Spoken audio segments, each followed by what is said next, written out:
On the Odds. We got a very special guest. Very special. The Salty Dog. How you doing, man? I'm great. How are you? Excited to be here. Happy Hump Day. Almost back to Thursday Night Football. I'm excited about that. We got lots of questions for you. So the people that have joined and want to ask questions, throw them out. I'll make sure people wave at me so I don't ignore them like I normally do. And bring them just on. Ramble. Exactly. Only easy questions, though. I don't want. Yeah, soft pitch the questions tonight, kids. Yeah. Please. We're gonna have some beers too. Tell us a little bit about you. Obviously, what you do in sports betting, kind of what your interest is, and kind of what you do. Yeah, I love sports betting. Mm-hmm. I've done it for years. Until recently, I've not done it as much because I'd rather collect the money than wager the money. So it's more of a business approach for me. But I work with a lot of guys that they ask me for betting advice. I love to look at numbers like your algorithm stuff you're showing me. That's pretty awesome. Yeah. And just looking at different ways that you can place bets more effectively and hopefully win. But I think the biggest problem with a lot of people that place wagers is they think they're going to win all the time and they expect to win all the time. Not very likely, really, because ups and downs. Those casinos in Vegas were not built on winners. I don't think so. No, exactly. Yeah, that's totally fair. Yeah. What other advice do you got? What kind of advice do you got for people that are like, betting? They're either good bettors or new bettors. Just some very fundamental advice.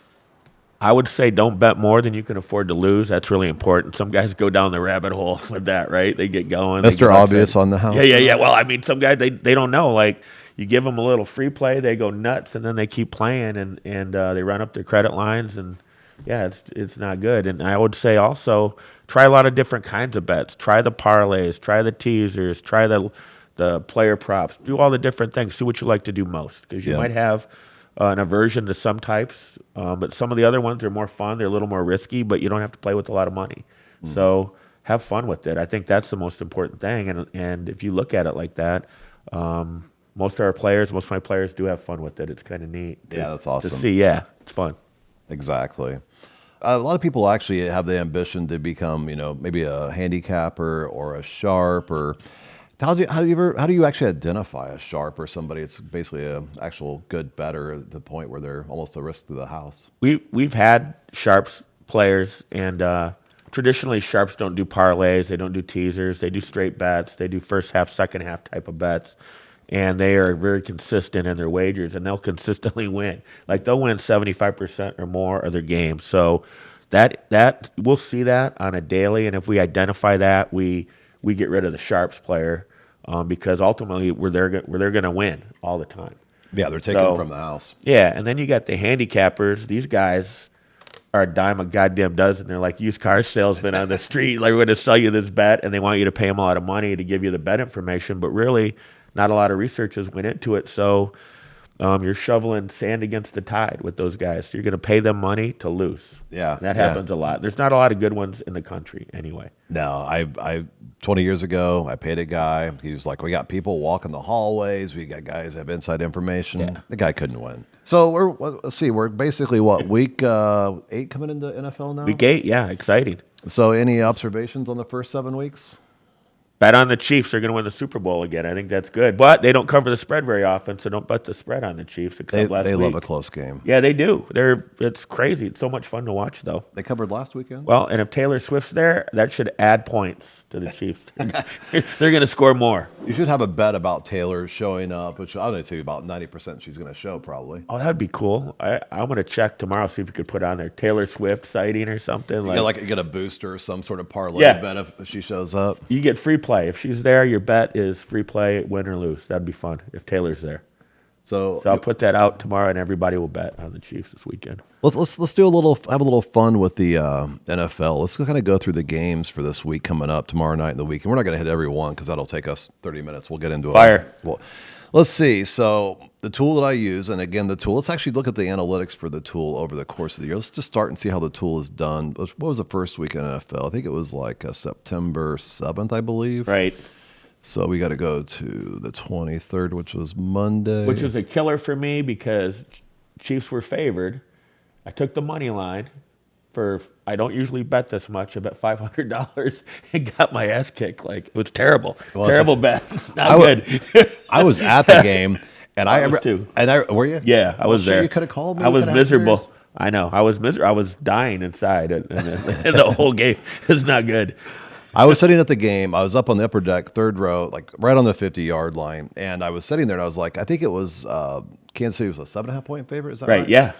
And so I was sitting there. I was like, I don't want to pay the 7.5. I don't think Kansas City can cover. Actually, I'm sorry. It was 7.5. It dropped to 6.5. That's what it was. And I was mad I didn't get it at the 7.5 because I wanted the touchdown because I felt like the touchdown was kind of the safe boundary. Right. And so what I did is I was like, I'll just live bet it. Wait for Kansas City to make it close. In the Right. third quarter, I'll get on live. So anyway, you know how Chiefs Stadium was with your phone, try to get internet. But you can't bet there without a special app. Well, I'm a tech, so. Oh, okay. Oh, yeah, you're VP. Yeah, All right, I'm a nerd, so I know the You can. loophole. Yeah. So anyway, I was like, I literally went in at one point. The Chiefs were up, I think, 14-7 in the third quarter, and right before they threw the interception for a touch, I got in for like I think I was on Detroit. I think it was like plus 7.5, which Right. obviously they won. So I was happy, but I always liked Detroit, even though I was going for Kansas City. I grew up in Michigan, and they always sucked, man. Like, they're so terrible. Even with Barry Sanders, they couldn't even win a goddamn playoff game. So when I went to college, I switched over to the Packers, but they're doing better. Well, they're not doing that great this year either, but They're kind of bad. they've the been last 2 or 3 disappointing. weeks. The Detroit, they're going to suck at the end of the season too. Watch, you'll see. I'll tell you what, the terrible. first week, Jordan Love looked like he was Aaron Rodgers. And He did. Then he kind of went He looked good. downhill. Yeah, he doesn't look that good now. Let's see. So anyway, here are the models I built, and I've basically got 7 weeks of data. So the one I like a lot is the model, the dogs, which is kind of focused on the dogs, but it's actually hitting 67% on the money line, which whatever. For Thursday night? This is every game so okay. far this year, but it's up plus 11 units. I bet $100 units. $1,100 over 7 weeks to me is not exciting, but I got some other models with more things in them. This one has the home away win percentages, team stats, which are different metrics I pull in, as well as spreads. And Right. there's some complexity or some information in these, but 68%, 17 units. Point being is all these models have done pretty well over the course of your week to week. They don't always win. I think I had 2 weeks in a row, like weeks 3 and 4, where the models were actually losing. Right. But again, I like to get 6 or 8 weeks of data. Then I start to do pretty well. Let's So go. that's why I love NBA. That's why I love NHL. That's why I love baseball, because I get so many games. I get Yeah. so much data. I can start to identify where to make some money. So let's look at the games. Games. So this model I have, which ironically I know the first thing it's going to say is bet Tampa plus 340, which blows me away. Tampa plus 340. Yeah, I mean, here's the thing. It tells me the percentage of the metrics. Like, this is 63% of the possible points versus 54% of the possible points. We call that predictive confidence. I personally would look at this and go, man, I really don't want to bet them at that number. Plus Right. 340 looks appealing, but it's kind of I don't know. They're sucking you in. Let's Exactly. go. It's a sucker bet. But what it does tell me is I probably over here is a no pick, because I have a rule in here that says if the percentage of confidence is less than 10%, don't bet it. Even though the dog is actually favored 46-41. So I would say in this game, Tampa plus 8.5 is a pretty good play. Right. I agree. Okay. Yeah. Let's go. I'll bet it. Yep, exactly. Then I got Tennessee here. Again, you've got the money line where it's almost double what Atlanta is.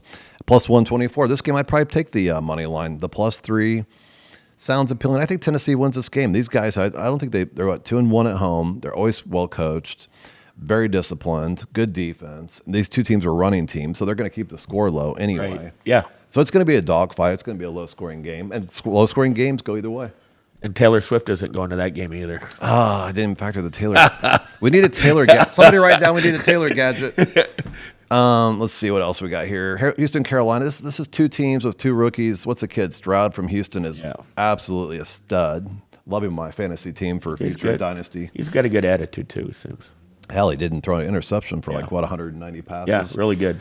So that kid's a stud. Let's see. What kind of games are you looking at? What's the games that stand out to you coming up this weekend? Like, I look at what my players bet on. Everybody around here, they go Chiefs, right? Cowboys, a lot of Cowboy fans. Losers. A lot of Raider fans, which is surprising to me. Like, they always suck, it seems like. Yeah, this is how the Raiders fans Cowboys. bet. Yeah.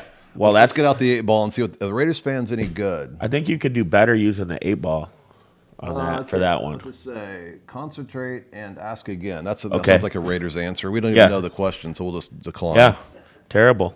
Exactly. Then we have Patriots Dolphins, big game this week, and right now -9 on the Dolphins. -9 on the Dolphins. +9 Patriots. Patriots played good last week. How does your algorithm? What do they say about that one? I'm looking at Let's it. go. It's got the on the money line. It's got Miami at 66 to 34, almost double. But at minus 470, I wouldn't touch the money line. Then you go Right. to the spread. -9. It still really likes Miami in this game. Actually, I would say, and actually, I look at it as well this way. I look at the 30% of the bets because I love to look at splits. I'm probably a little bit of a homer on splits. Anybody that watches my videos on baseball knows I'm a splits nerd. And I love a split between like 25 to 35%, about a third of the money or the percentage of bets on that side, especially when the percentage of money gets into like 30% of the split-ish and 60% of the money. And then I get plus, let's say +2 at home. Right. That kind of stuff gets me really excited. But anyway, what you're thinking, which side of this is But with the points, Patriots have been playing good. I mean, last been. week, great game. Last 2 weeks, they played well. The quarterback's playing better now. He was a new guy last week, like out of nowhere, right? This kid that played last week for Patriots. That was Mac Jones, wasn't it? I don't think so. Was it? Yeah, you're thinking of what the hell was the kid from PJ Walker that was stepping in for Cleveland or something. But with Mac, if he's playing good like that, take the 9 points and take the Patriots. Another thing I look at a lot is I love looking at when the line moves. Like this one over here, Indianapolis. Actually, New Orleans has gone 2.5 points towards themselves. This is forward line movement. You got 2.5 points at 66% of the bets. Let's see what the line's been doing. Interesting. The line has actually been moving down. That's good. This is good. I would say this one actually almost indicates New Orleans is the favorite, even though our Poisson model, this is an algorithm called Poisson model. It's something our chief nerd officer, the guy who built the tool, the co-founder, he built a Poisson model in here, and it's kind of interesting, but it actually likes Indianapolis. I would say if I was going to bet, I'd probably almost no bet this one. I don't think I could. That's a coin toss. I don't do coin tosses. Well, there's a coin toss here too on the betting, and that's is it? Yeah, it's a pick 'em. Let's see what other games. Yeah, let's see what other games we have here. Pittsburgh has been really good. Jacksonville's been really good. That one I'd probably no bet. Chargers Bears. Chargers -8.5. Where's the Chargers Bears game at? Here we go. That's good. Mine has a no bet for that. The money line is actually, if I was going to, actually, the Poisson model even thinks that the Chargers are going to keep it close. Their defense has been bad. They just cannot seem to pull a game off. That's why you take the Bears. They're not going to cover. My brain says, how can you bet the Bears? But you're right. It's always counterintuitive with betting. Yeah, take the Bears. If they're not going to cover like the Chiefs sometimes, you take the money line or you take the other team because they're not going to cover on the spread. Absolutely. Right? And they don't a lot of times. Absolutely. And the Chiefs are... Where are the Chiefs at? They're -7 right now over Denver. And who knows? The Chiefs, they're going to basically keep it close, throw it to interception, give up a field goal to probably win by 6. Let's see, Monday Night Football. I love games that are prime time. I love the handle. I love that everybody's focused on one game because it gives you a better read on the games. This one actually right now shows 2% of the people betting are on Vegas. So nobody's on Vegas against Detroit. Everybody thinks Detroit's going to rebound. Points will probably go up then pretty soon to get people to bet on them. My model likes Detroit. I know. I don't know what to think of that. I think that might be a live bet for me. You might hope that Vegas comes out, gets the first touchdown, knocks the line down to like 4.5 or something. They're -9 right now, Detroit. So. Oh, really? Yeah. I got it at -8 on. This is coming right off of DraftKings, I believe. This is coming right off. See, we're more favorable here, -9. Who's your source, DraftKings, or do you have one of the market makers, or you can't say probably? No. I don't blame you. Top secret. If I told you, I have to kill you. For God's sake, it's not good. When I have a bad day, I'll call you and ask you for the answer so I can end my misery. There you go. All right, let's see here. So let's see. What else do we got going on? You want to jump over to some other questions in NBA? Do we have any questions coming in yet? That's good. They're being quiet. They're probably like these guys. They're rambling, but that's okay. NBA, man. A lot of teams playing in it. It's pretty cool, actually. So it's fun. It's getting kicked off. Do you like NBA or no? I do. Actually, here's the thing. I used to historically not really ever even pay attention to NBA until the playoffs. And all I would do in the playoffs is basically fade the public. Maybe if I got reverse line movement, I would hit it harder. And I made money for, I think, like 8 years in a row. Just crushed it. The last 2 years, I did the same thing and lost. So that theory doesn't really seem to work the last 2 years. See, that's what handicappers do. They sell that shit, and then everybody loses. Well, So I But should your be, algorithm will be good. That won't happen. maybe I should be a handicapper. I can make Right. bad, I can make bad picks and could sell do- bad picks. I mean, Right. But overall, if you win more than you lose, you're ahead of the game. It's like the weatherman. They suck half the time, and they still get paid. exactly. Let's go. I should have been a weatherman that does handicapping or claim to do handicapping. Right. Well, let's see here. Let me see what other kind of questions. Let's just go into the next thing. Let's go to NBA. This is kind of the big night. Last night there was 2 games. There's a lot of games. How did you do going right last now. night, by the way? Did you do well last night? Not too many people with me played on NBA last night. So today I sent out a little boost, and I got a lot of people playing right now. Mm-hmm. So let's do going. What is the most bet on game tonight? Don't tell me who's on what side. Just what's the most bet on game All right, tonight? I'll tell you that. Hold on. While you're doing that, I'll say it. Last night I took Denver. I had Denver -5. Denver won the championship, and as I recall, I think Denver was giving 5 points to the Lakers. Everybody, most bettors, the average bettor seems to be a bunch of homers for the Lakers, from what I can tell. Yeah. It always seems like the Lakers always have a really good line if you bet against them. So I jumped on Denver. Loved the game. I was going to live bet the Phoenix game later, but I fell asleep because I got up early, and it's been a long 10-day stretch for me, and I just honestly, bro, just didn't get on the live bet. So we got Cavaliers. People like the Cavaliers tonight. The Celtics, the Mavericks. Those games started. Let's Kings. see. Yeah, a lot of them started. So live betting right now on those games. Cleveland actually, we got to get our logos updated, but Cleveland actually is up by 3. Where did the Cleveland line close out? 2.5 or 4? Yeah, 2.5? I closed at 4.5, didn't it? I have it at 4. 4. Yeah. Okay. 80% of the bets were on Cleveland, so I'd say the public is just loving Cleveland right They do. now. They love them. They're getting very excited about them. Who the hell's on Cleveland? People are excited about. I don't know. It's not like LeBron's there. I mean, was a kid from KU down the street that was in Cleveland forever that went to Golden State. Can't think of his kid. He was a #1 draft. Michael Wiggins or something Wiggins. Wiggins? Wiggins? Yeah. Yeah. That kid's a stud. He's good. Yeah. See that 7'4" guy for San Antonio now? He's I want a to. beast. I want to watch. My that guy. God, man. I was watching some like preseason highlights. That guy was like insane. He was at the on the baseline. He got the ball, jumped on it, and dunked from there. It's pretty impressive. I go, what the hell? That's good. And then he can shoot threes like a soft Yeah, touch. he's good. Yeah, he's really good. It's going to be really fun to watch that Yeah. guy. This game's interesting. You got Minnesota, Toronto. Minnesota went from 1.5 to 3.5. They're up 4. These games are all pretty Oh, close. you got the live right there, the scores right now. Yep, yeah, they're right that's here. pretty awesome. Yeah, Yeah. so Miami's actually up 7. I thought I bet Miami for some reason. I think I put them in a parlay because I got a free like $10 parlay or $10 bet from DraftKings, so I made it a 4-teamer. I think they're on that. So what do you think the reason is that DraftKings gives all these free bets? What's the logic behind it? Because they can do tax write-offs.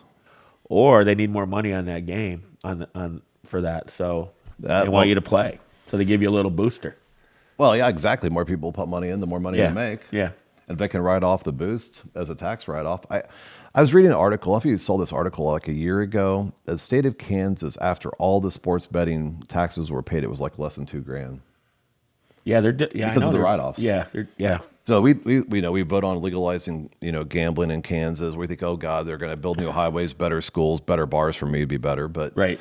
that's what happens. So there's the games coming later. The ones that say predicted points. This model also does predicted points before it shows the score, which is really cool. Talk's only up by 1 right now.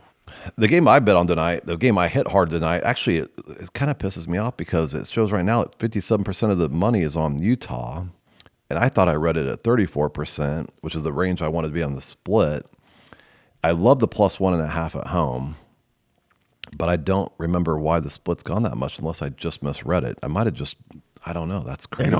They don't play for a while yet though. So 9:00 our time, which means that I guess I could cancel the bet and pay my actually I bet 150 pay on the that penalty, game. bad boy. And I'd probably pay the penalty and probably have the bet win and be pissed I got out. You need a spanking for that. That's what we need someone here. Bad, you get a spanking. Well, we got Like- the hammer of Thor. Don't. There you go. Yeah, that's perfect. Let's see. We got tomorrow's games. What's the second most bet on game tonight? The Hawks right now, and they're up by 1 at halftime. Crazy. They were a 3.5 point favorite, huh? And they were minus -3.5. minus 160. Oh, -160. Yeah. People are betting on the money line, huh? Clippers and Heat are huge. They're minus 425, so they're heavy favorites right now. Yeah, the Heat game would be a good game if you could get a live bet. It's gone to 11.5, I believe. This is a live bet number here right now. Tell me about live bets. I mean, what do you like about live bets?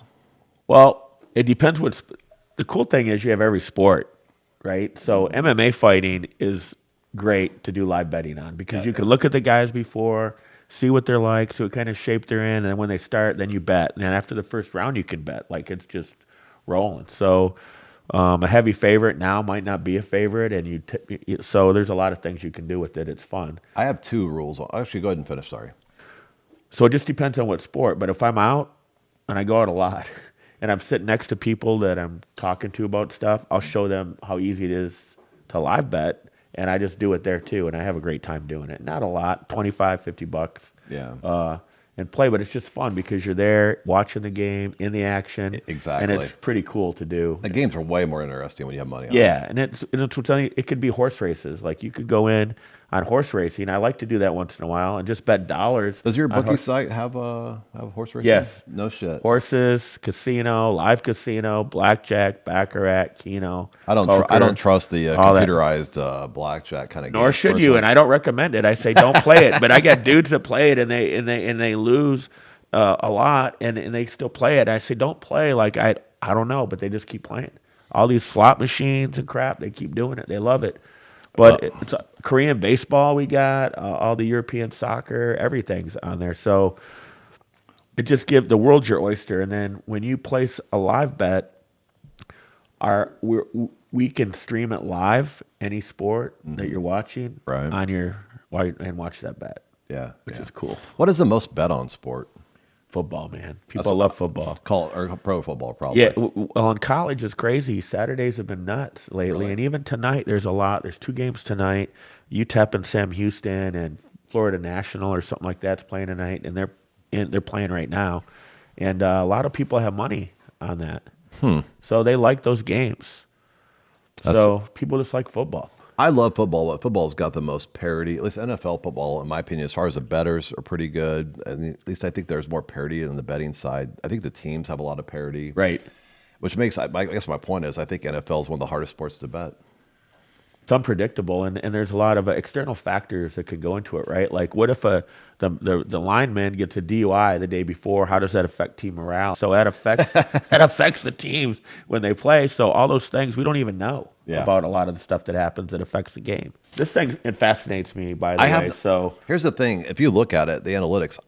We were how many games into the season are we on NBA now? 2 weeks, maybe 10 days max, maybe a week. I don't think it's been that long. Just less than a week. I think it started last Wednesday. So the point is, I have not even built analytical models. Typically, what I do is I wait about one or 2 weeks in, but then I start building these analytical models, and then I start to see trends, and I start to understand. Okay, I see a trend based on analytics, and I start to build models on them. Then I start to bet small units like $10, $25, right? And then if I start to see, like during baseball season, it's funny. I'll tell you a really quick story, and these guys know the story. They've heard me talk about this on the podcast a couple times. Build the tool, and there's a stretch right out of the gate where I hit like 15 out of 18 games betting favorites.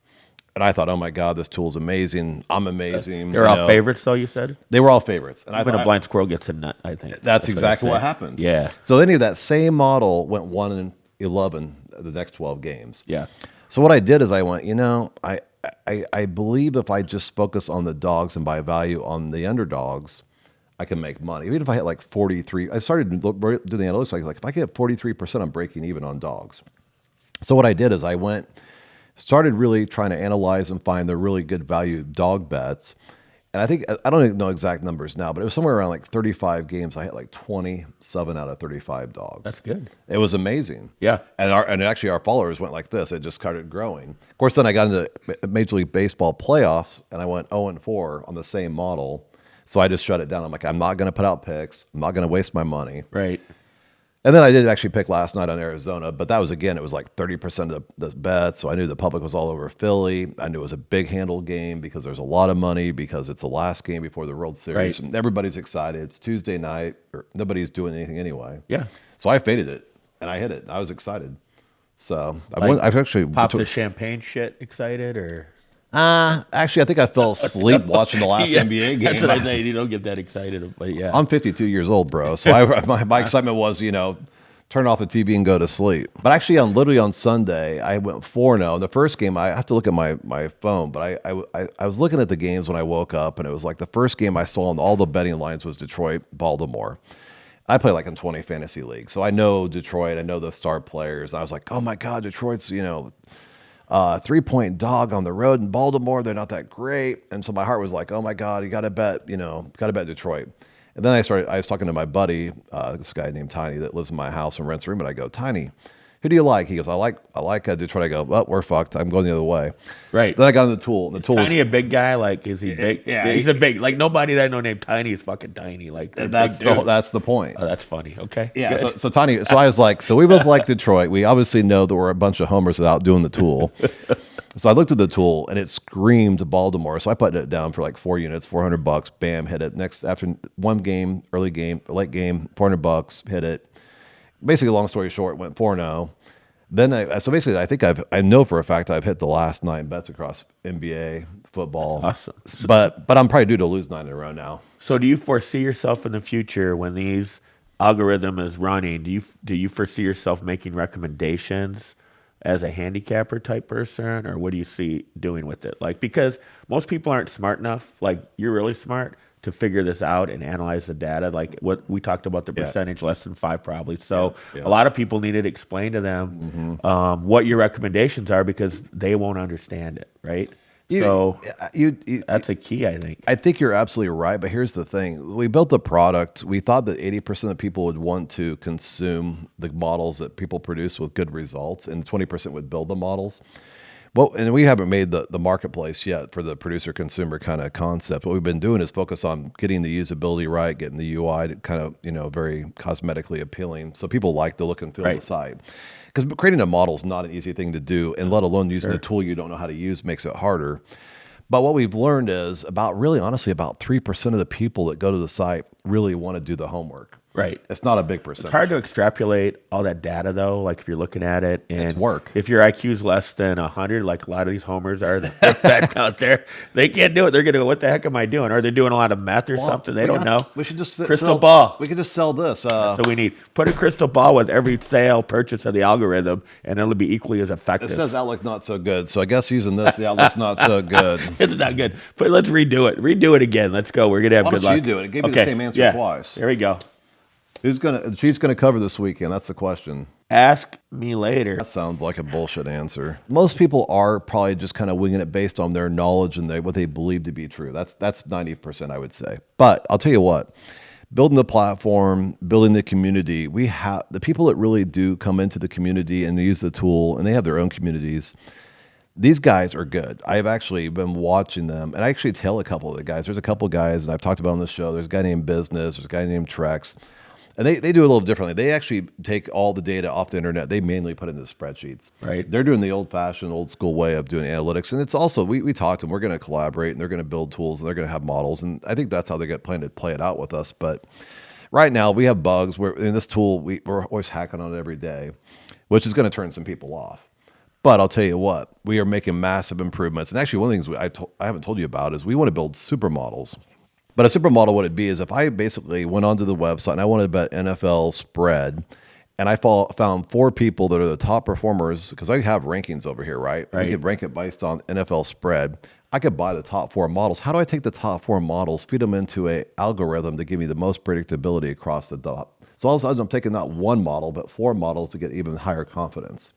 But if they're using the same data, it would be the same, right? So if a lot of them are using the same information, what difference is it going to make with 4 versus they have the same analytical insights, but I think they build the formulas different, so they have different predictive confidence. That's kind of where I see it going. Yeah. So you plan on how many sports do you plan on doing this for? Well, NBA is something we're going to be definitely focused on because there's lots of game. College basketball is hard. Like college football is really hard because there's so many teams. And the way we build our tool, it's a little bit quirky or buggy, I should say. And sometimes when you have how many college teams are? 200, 300 teams? A lot. Yeah. So when you have a team where basically when you're pulling the data into the database and presenting it back on the front end and you get a little bit of a bug, like I'll give you an example. Our software was set up for NFL Week 1, and after the first week, I called the chief nerd officer. I like to always emphasize that, like Darth Vader. And I said, "Hey, bro, man, we got like 15 games this weekend, or 16 games, but only 15 showed up." And he's like, "I don't know. What game was it?" So we found out it was Jacksonville. Why did Jacksonville, the game, not show up? Well, we had to set up our software to pull based on JAX, and they had changed the site that we were working with to JAC. So the way we identify the game had changed the name. Okay, they shortened the name, and it didn't pull the data correctly. So imagine taking that situation, apply it to 200 college teams that have all kinds of little nuances. It makes it hard. So I guess my short answer is I want to focus on pro sports, NBA, NFL, Major League Baseball, hockey. From there, once we get this thing ironed out and it's running really well, we'll get into the college sports because I know people are big fans. They go to the colleges and they're going to college basketball, huge, right? Well, we live like 30 minutes from KU. Yeah, so, great. Yeah. Do you ever do parlays very much or no? I do typically one a week, but usually it's because DraftKings will give me like a 50% or 100% per leg kind of boost. Right. It'll be a max bet of $25. Last weekend, that's one of my 4 bets on Sunday. I won. I bet 3 teams, and it was a 3-team parlay, and it was like, let's say it paid plus 500 or something. My 50% boost made it plus like 800 or something. Right. And at $25, my $25 turned into like $325. So a $25 bet to win $325, I was like, that's great. I was giddy about it. It's fun to do that, and I think a lot of players that I work with, they love the parlays. They like doing a 3-teamer, 4-teamer, 5-teamer. But what they don't realize is when they look at the odds on a 3-teamer, if they pick the favorites, they might be only plus 130, 140. But they pick 2 more teams, they're plus 400, plus 450. Mm-hmm. So I would prefer that. Do at least a 5-teamer. If you're going to do a parlay, do a 5-teamer. Let's go. You're right. No, you got a parlay over there. You want to talk about your parlay you're kind of playing with? Well, tonight I went with the Hawks. They're minus 160. Took the Pacers minus 205, Magic minus 175, and then the ones that are for sure winners that are probably going to lose. But that's one to bite you in the ass. Yeah, they do. It's terrible. Like everyone will win, and then you get to the minus 425 Clippers, they'll lose. So the Heat and the Clippers are both minus 425. So those 5 teams, $100 pays out 479. I like decent. It. That's really good. What's plus the cost 479? How much is the bet you're putting in for 479? $100? $100 to get back. So you're getting 5 times your money. Yep. Okay. Yep. It's not bad. And so, but only 3 of the teams. You take the top 3, you're only getting for $100, you're only getting 140 or 130. So here's the bet on Sunday. Can't get the microphone. I basically had the Patriots plus 7.5. Obviously, they won the game. Right. Ravens minus 3. They crushed it. And then the Falcons, I think barely. But anyway, my $25 paid $316. Right. And you took some underdogs in that too. They pulled it out, which that was 5 of those first 6 games. Underdogs won. No shit. On Sunday, so it was a great day. It was a great day for sports betting. It's really hard to bet underdogs, but I tell you what, if you want to make money and actually be decent at sports betting, you've got to have a discipline to see the value in a dog and bet the dog, especially on a money line. Well, there's some teams on live betting, like Chiefs as an example, they'll probably win 12 or 13 games this year. And if they go down 10 points, 14 points, they're good. The live bet, they might be plus 250 on a live bet now, and I would take that every game if they're down like that because they come back at the end, except against Detroit. They're not good. Very disappointing. I'll tell you one thing. I have a rule for live betting, and I have 2 rules actually. When I live bet, if I bet in the first half live bet, I'm looking for value. I'm looking for somebody like the Chiefs that have gotten behind 10-0 against a bad team and the line's dropped to pick them. Right. There's a half a game left, and we know Mahomes has got some crazy win percentage when he's down, like double like the average. Right. But here's the thing: in the second half, I would never, ever bet on the team that's actually originally favored if they're on tilt. If they're on tilt in the second half, I will fade them and go opposite. Right. Because people are chasing, like, oh my God, I had the Chiefs, and they're basically now down to a pick'em game. Sucker bet, sucker bet, sucker bet. Well, and I agree. If you're chasing the dragon on these bets, I don't typically do that. I place it one time during the game. So I pick the time. I'm going to do it. I make one wager. I don't make multiple. I see a lot of my players, they'll make multiple chasing it, and they lose probably 8 out of 10 times. They win sometimes, but usually lose. And I agree with you. Yeah. They just chase after it, and that's a mistake. Because they see the line at like I was -7, now I'm basically even. All of a sudden I'm getting 3, and now I'm getting 7. They go, God, Right. I just got to get my money back. I'll just double it. I'll just Right. keep. It's like that's getting greedy. or they're just on tilt. Right, they're tilting.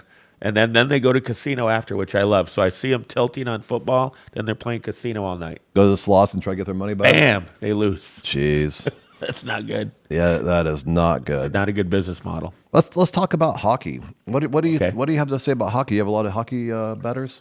We do. We're getting more. I've done some boosts last week when the hockey season started. We should have done it last night because every team played last night, which is pretty cool. But the puck lines are great, usually -0.5, -1.5, and even the underdogs have great chances of winning. So it's fun to bet on hockey. It's fast, it's exciting. And I grew up in a hockey town and went to a hockey college, and I loved hockey. And they don't have so You're much. from Detroit? I grew up in the Flint area, and then I went to college up at Northern Michigan University in Marquette. And one of the years I was there, they went to the Frozen Four. They lost. But it was still cool watching them. And The Frozen Four, I've never heard that. Well, it's the Final Four of hockey. I figured that Never out. heard of that? No. Come on, man. So it was good. And so I love hockey ever since then. It's been amazing. So I like watching it now, but don't get to watch a lot of games. I've never in my life bet hockey. And honestly, I never really bet baseball until this year. But look at all the underdogs that are losing or winning on these bets. If you track them out, a lot of times I've got some performing analytics. well. Here's the thing. I read, and actually there's another guy on the that was here, I think 2 weeks ago as a guest named Chris Lobo out of Philadelphia. Was it New Jersey? And this guy loves hockey. He actually sent me a formula called the Corsi model. You know the Corsi model?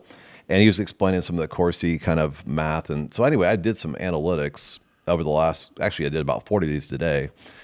And this is kind of let's change the dates, get covered. When did hockey start? Like on the 18th or something? That's Wednesday, I think.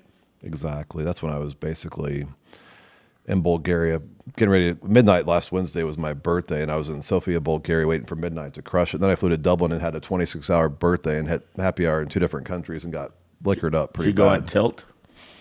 Actually, I didn't bet. I was on tilt, but it wasn't betting. Emotional, personal tilt. I was walking on tilt because I that's what drank I'm too saying. many. You probably were tilted down the road. Here's my hockey analytics for the year. Let's just do some insights. So, teams that have a 25% home win percentage, which again, very, very, very small sample size. The over-unders are really good. Nothing else there. When the home teams, well, obviously they should be 75 to 100% because there's only a few games at home so far, but I'm looking for some good insights. 0 to 3 wins or 5 and 2. So teams that basically start off with 1 or 2 losses basically have come back pretty quickly and won. Right. It's hard to really show analytics when you have 6 games under your belt. And obviously once you get to 6, 8, whatever games, there's no games this high yet. So I'll be curious to see what this is in a few more weeks. And, That's and what I look at do. the numbers would be cool because it'll be insightful, I think, to see them at that point, and how they're affected. Because then you can look from that and choose based on those analytics some games, right? Yeah, absolutely. That's what I'm doing. I'm just building analytics. I'll wait till about, I don't know. I would say, how many games are hockey? Like 80-ish? 80. Exactly. Yeah. So I'd like to get it where they're about 20 games into the season, about 25% of our overall season. And then I'll start to build the models based on historical data. And the problem with building models based on historical data, that those games are played and things change. Right. But at least I start to identify some trends. I'm honestly going to focus on betting underdogs. So let's look at underdogs. Away teams of dogs this year are hitting 59%. Yep. But they're actually losing money, which doesn't make sense to me. But maybe my math is off or my tool's broke. I can't tell you for sure because I was Go on testing today. wager amount or win amount when you calculate that versus the over-unders. What's that? Is it wager amount that they're down, or is It assumes it's win amount? It's the wager amount. Okay. Yeah, it puts the juice into the algorithm or into the math. But here's what I can do. I can actually click on this gadget, which is a model, and what it does, it goes down here and shows me the games. So this one was on Washington because it was an away dog. They got crushed. Calgary was an away. Actually, that one looks wrong, so the tool needs to be inspected there. Here's an away dog at 1. Vancouver won. They covered because they got the plus 1.5. Yep. Los Angeles won straight up. So you can kind of see how this tool works. It's pretty cool. You can not only see the math, you can go see the game. and see how it's actually calculating these things. But again, when we build the tool, we pull in the data, we build the models, and we start to test. We're just now testing NHL today after 6 games. So we have a few things to work out. Same with the NBA. I'll start messing with the NBA analytics. I'll make sure these tools are all working fully functional. The chief nerd officer will then go in and basically fix the bugs. And after a couple of weeks, baseball, it took the same thing. It takes about a week or two to work it out. This is our first season doing the tool with these sports. Next year, it'll be working without any flaws. Then you should have Tiny test it and make some bets. The only thing a Tiny test is basically walk into the kitchen. See, that's why he's perfect. He's like typical Homer. Like he's a good dude. No, well, see, yeah, I don't know. I've never met him, but I'm sure he's a great guy. He stays in his room, has his bag of Cheetos, and bets on the Detroit Lions instead of following me. Never bet the Detroit Lions. They're terrible. Hell, they're like 5-3 or 5-2. All right, let's watch the rest of the season. They do this every year. They win, and then they lose their last 6 out of 7 games or something. So I have no confidence in them. I like the coach, though. Yeah, the coach is Dan Campbell. Yeah. That dude is a passionate, good coach. I love the way his team rallies around. Players love him. They're receptive to him. They listen to him. They've improved 100% over where they were 2 years ago. So they are a lot better. They're just disappointed. They disappoint every year. You want to talk about disappointing? I'm from Nebraska, man. Oh, dude, they're terrible. Or 4-3. We're going to make a bowl game for the first time in like 100 years. What a heartbreaker, though, for the last 13 years. Imagine being 52 years old from the time I was born until probably about I was 35. Like we never lost more than 3 games. And they won a couple national championships in that time. They did. Now they've sucked the goat of a mule since. They couldn't suck a goat. They were that bad. Right? Well, yeah. they are embarrassing. I mean, I was actually flying back to the States on Saturday from Dublin, and I was like, I got to Chicago and turned on the game, and I was like, and they actually won the game, and my heart was like, I don't even care to watch this. I mean, right.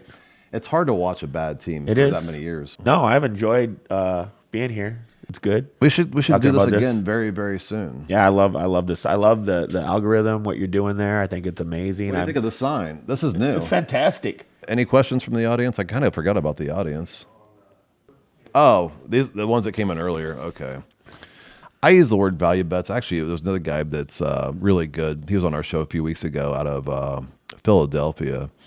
And he was the one who was talking to me about value bets. So do you kind of understand the value bet kind of thing? Yeah. It's like buying a stock, you know? Yeah.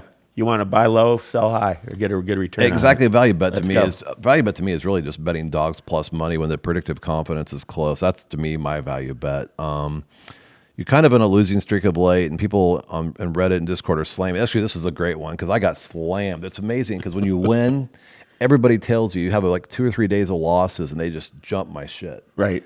Which, honestly, I kind of make jokes because I make daily videos typically on baseball. I haven't made any for a while, but now once I get a few weeks into NBA and I get a few weeks into NHL and probably another week or two into NBA, I'll start to make the videos and say why I'm making the picks, and I'll show all the analytics to back it up. And when I win, people go nuts. You know, our subscriptions go up, which we don't pay. You don't pay to subscribe. You just register and use the tool. But the point of it is, when we're winning, everybody loves you, and when you lose, they hate you. So actually in my videos, I kind of joke around and go, okay, keep hating, you're building the brand, because even negative feedback is still awareness to what you're doing. Yeah, it's good. So I just thank them, kind of a backhanded, way of saying thank you. Many sports to offer various types of. So talk a little bit about your bonuses and promotions. You talk about boosters. Do you actually do boosters like DraftKings? No, what I'll do based on activity and with sports, like midweek, if you want players to play more midweek, you look at like tonight, the NBA. So give a little incentivize players to bet on the NBA games. And so now they're playing tonight. They don't really have a risk because they're going to get match play up to $150, whatever they bet, and they'll get it back in free play. And it's fun to do that, and the players will stick with you for a long time because you're treating it like a business. You're doing good. They like you when you do that. So if I sign up, I get $100 free play. Yeah, and I can do like a 5-team parlay and kind of kick you in the ass with a win. Not on the free play. We don't allow that. We've had that's bad business model right there. You have that, and then you get destroyed. I was going to say I want to come over and just thunk you with my hammer of Thor right out of the gate. Well, the issue is you get guys that would never bet $100 in their life on anything. And they take that 100 and they let it ride on a parlay or something, and they win 800 or 900, and then the next week they're betting $10, $15. We say forget that. Here's the thing. That's not acceptable. My girlfriend asked me like a few weeks ago, she goes, can you win me like $5,000 on betting? I go, babe, here's how we're going to do it if you want to do it. But you're going to have to risk the 1250. She goes, really? I go, here's what we'll do. We'll go to, I think it's Caesars or MGM, whatever. One of those sites has like a 1250 no risk bet. Oh, yeah, yeah. And you get 200 or something. What if you... Well, basically, I was like, we'll bet the 1250. If you lose, you get your money back. Right. If you bet that bet and you win, we're at $2,500 at no risk. Right. If we hit it and we make one good bet, after 2 bets, you made $5,000. Right. That's good. That's what I told her. I go, but at the same time, I think our chances are about 50-50 of pulling this off. Because the first one, I assume we're going to find a good bet. Let's assume we hit it. If we don't hit it, we're still, we got to hit 2 more. But the point is, let's say you make that first bet and you win. I got to find one good bet to turn 1250. I'm pretty sure, though, they probably have some fine print that says you've got to bet like 10 times the 1250, which means you got to bet 12,500 or something. Then they ding your credit card, so you got $12,000 on your credit card. Well, once I win, I'll just call my credit card and say it was stolen. They won't ding shit. Yeah, it's for an exception. Yeah, get that money back one way or the other. Yeah, perfect. They'll probably find a way to do something, but we're 54 minutes past the hour. I'm always told to keep it under 55 minutes, so let's do this. Let's wrap it up. Thanks for inviting me. I appreciate it. It was great. It was fun. It went by fast. Like, holy cow. It's like we're at the bar just having our regular drinking night. I might even have another beer after this. I'll have another beer with you. If you want a shot, you want to do a shot? Yeah, let's go. All right, drum roll. See you, folks.